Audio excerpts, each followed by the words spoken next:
Good evening, नमस्ते everyone. कैसे हैं आप सभी लोग? मैं उम्मीद करती हूँ कि सभी लोग बढ़िया होंगे। तो आज मैं अपने नोट्स लेकर के आई हूँ जो मैंने रीड के टाइम पे बनाए थे। तो इनमें से कुछ नोट्स ऐसे हैं जो मैंने लास्ट टाइम पे बनाए थे, एकदम जब 15 दिन बचे थे एग्ज़ाम के तब बनाए थे। और कुछ ऐसे हैं जो मैं साथ के साथ बनाती रहती थी, जो मुझे इम्पोर्टेंट लगता था। मैं ऐसे पेजेस रखती थी, ये जो वाइट वाले पेजेस होते हैं जिन पे हम प्रिंट आउट वगैरह निकलवाते हैं, तो ये वाली सीट के पेजेस थे मेरे पास, तो रखती थी मैं। और इनमें जो मुझे इम्पोर्टेंट लगता था वो मैं साथ के साथ में लिख लेती थी।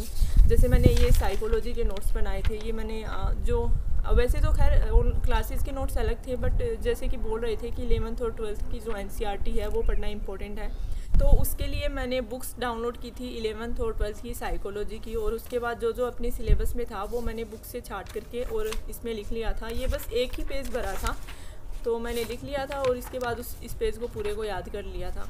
लेकिन साइकोलॉजी में ऐसा कुछ आया नहीं था। और जो साइंस के नोट्स थे वो मैंने लास्ट में बनाए थे। जैसे मेरे MSc के पेपर चल रहे थे तो मेरा 9 तारीख को लास्ट पेपर था, उसके बाद 15 दिन बचे थे। और साइंस के मुझे लगा कि मैंने बुक्स को ढंग से नहीं पढ़ा है, और वैसे तो मैंने 4-5 बार पढ़ लिया था बुक्स को, बट फिर भी मुझे लग रहा था कि कहीं कोई कमी ना रह जाए। और बुक्स में इतना कुछ है तो मैं इसे कैसे पढ़ूंगी, क्योंकि 15 दिन बचे हैं और मुझे हर एक सब्जेक्ट को फिर से पढ़ना भी है। तो मैंने सोचा कि अभी जब मैं पढ़ूंगी, जो मेरा लास्ट रिवीजन होगा, तो मैं जो जो इम्पोर्टेंट है बस पॉइंट वाइज ऐसे मैं कुछ नोट्स बनाऊंगी। तो जब मैं पढ़ रही थी लास्ट टाइम में, तो मैंने फिजिक्स केमिस्ट्री के इस तरीके से मैंने नोट्स बना लिए थे। वो खो गए, शायद मैंने फेंक दिए, पता नहीं क्या हुआ, लेकिन मेरे पास वो बस एक ही पेज है जो कि मैं दिखा देती हूँ। इसमें ये कुछ फिजिक्स के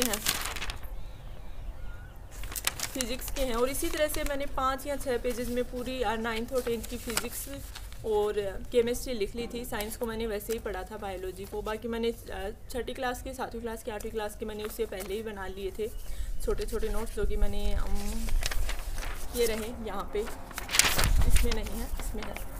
तो इस तरीके से बनाए थे। तो मुझे लगता है कि नोट्स बनाना सबसे ज़्यादा ज़रूरी होता है हमारे एग्ज़ाम में। हम इस चीज़ को रियलाइज़ नहीं कर पाते, क्योंकि हम सोचते हैं कि कौन इतनी मेहनत करेगा लिखने की। लेकिन आपकी जो ये मेहनत है नोट्स लिखने वाली, ये ऐसी चीज़ है जो कि आपको एग्ज़ाम में सक्सेस दिलवाती है। और जो पढ़ने वाले बच्चे होते हैं या फिर जो सिलेक्शन लेते हैं, वो नोट्स के मामले में कभी भी ऐसे लापरवाही नहीं रखते, वो पूरे फुल नोट्स बनाते हैं। और ये चीज़ आपको भी ज़रूर से करनी चाहिए। आपके नोट्स एकदम प्रॉपर और बढ़िया तरीके से बने हुए होने चाहिए। हम वही बात करने वाले हैं कि नोट्स को कैसे बना सकते हैं, क्या जो है अप्रोच होनी चाहिए नोट्स बनाने की।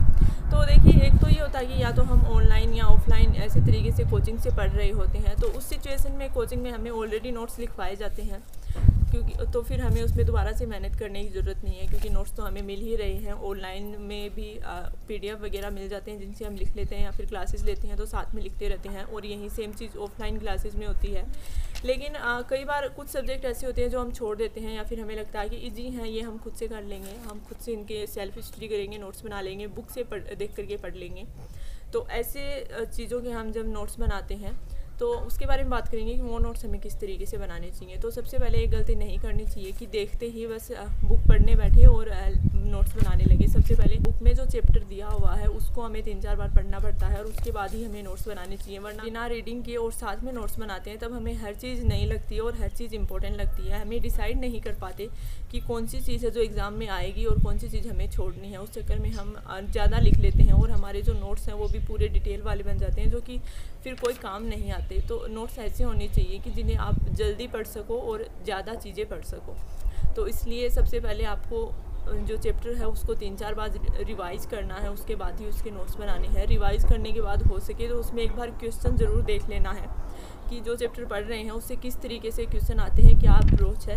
उसके बाद आपको आइडिया हो जाएगा कि आपको नोट्स में क्या लिखना है, क्या नहीं लिखना। तो एक बार क्वेश्चन ज़रूर चेक करें पढ़ने के बाद, क्योंकि हर एग्ज़ाम में स्टूडेंट को क्या लगता रहता है कि इस बार पेपर ज़्यादा टफ आएगा, इस बार ज़्यादा टफ आएगा, बट पेपर हमेशा एवरेज ही आता है। कभी कभार ऐसी सिचुएशन बन जाती हैं कि पेपर थोड़ा इजी आ जाता है या फिर थोड़ा ज़्यादा हैवी आ जाता है, लेकिन ऐसा नहीं होता कि एकदम उठ करके UPSC के लेवल का पेपर आ जाएगा।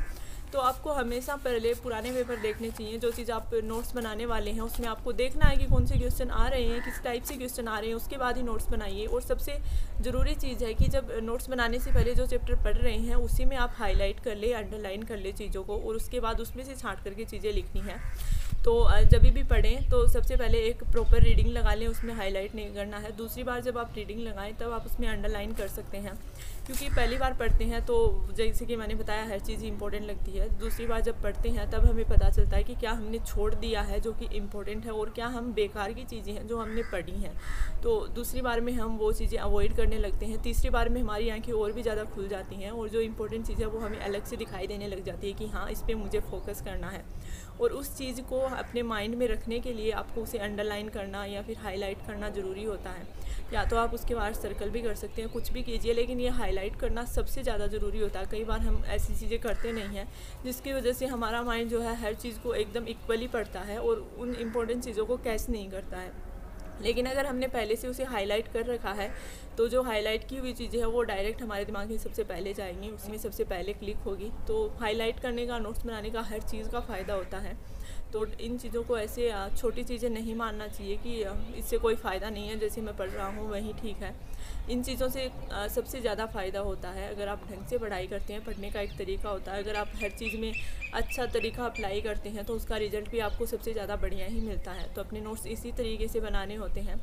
बस इस चीज़ का ध्यान रखें कि आप पहली बार में नोट्स ना बना लें। दूसरी तीसरी बार अगर आप एक बार पढ़ लिया है, क्वेश्चन चेक कर लिए हैं, उसी के बाद आप नोट्स बनाएं। और उसके बाद नोट्स ऐसे होने चाहिए कि एग्ज़ाम के टाइम पे केवल आपको नोट्स ही पढ़ने की ज़रूरत ना पड़े, आपको फिर से बुक ना उठानी पड़े। जब आपके 10 दिन बचें तब आप केवल उन्हीं को रिवाइज़ कर रहे हो, बुक की तरफ ध्यान ना दें। तो इस तरीके से आपको नोट्स बनानी है। और जब 4-5 महीने बचे हुए हैं तब नोट्स बनाने का सबसे बेटर टाइम होता है, क्योंकि आपके पास टाइम होता है। उसके बाद जब जैसे जैसे टाइम कम हो जाता है तो हमें भी पता है रिवीजन करना ज़्यादा इंपॉर्टेंट होता है। जो लिख लिया सो लिख लिया, उसके बाद तो अगर नोट्स नहीं भी बनाए हैं तो भी बुक से पढ़ लो, वही बेस्ट रहता है। नोट्स के झंझट में नहीं पढ़ना चाहिए, क्योंकि उसके बाद ज़्यादा टाइम ख़राब होता है। लेकिन ये टाइम सबसे बेस्ट है नोट्स बनाने का, जब 4-5 महीने हैं, क्योंकि लिख कर के जैसे कि हमें पता ही है, लिख कर के याद करते हैं तो ज़्यादा याद रहता है। लिखते टाइम ही आधा तो वैसे ही दिमाग में छप जाता है, और जब हम रिवीजन करते हैं तो फिर से चीज़ें याद हो जाती हैं। तो नोट्स आपको ज़रूर से बनाने चाहिए हर एग्ज़ाम के। मुझे तो यही लगता है, मैं भी नोट्स बनाती हूँ। नोट्स से पढ़ा हुआ ही मुझे ज़्यादा याद रहता है, मैं बुक से ज़्यादा नहीं पढ़ पाती हूँ। अगर मेरे पास बढ़िया से बढ़िया बुक भी है तो भी मैं उसके नोट्स ज़रूर बनाऊँगी और मैं नोट्स से ही पढ़ूँगी। तो मुझे लगता है आप लोगों को भी नोट्स बनाने चाहिए। बनाने क्या चाहिए, मुझे लगता है सभी लोग नोट्स बनाते ही हैं। तो ये थी आज की वीडियो नोट्स के ऊपर। आई होप आप सभी लोगों को अच्छी लगी होगी। तो अच्छी लगी हो तो लाइक कीजिए, और मैं मिलती हूँ आपसे अगले वीडियो में। तब तक के लिए बाय बाय।